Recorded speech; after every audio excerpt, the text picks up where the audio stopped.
Camminatori, pellegrini, viandanti, buonasera. Ciao a tutti. Ciao a tutti. Allora ci siamo regalati l'ultima ciaspolata del 2022.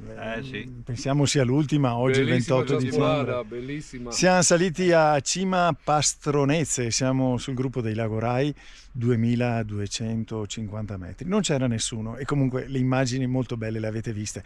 Riconoscete tutti questi amici qua, Romano, Fabio, Lorenzo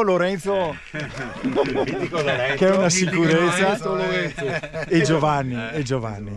Ecco.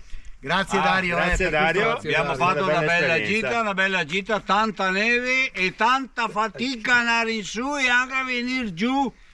Bisogna essere preparati. E avere un po' di cattiveria Ecco. dentro. E arrivederci all'anno nuovo. Bene, Grazie 2022. auguri di buon anno e alla prossima Auguri, escursione. ciao.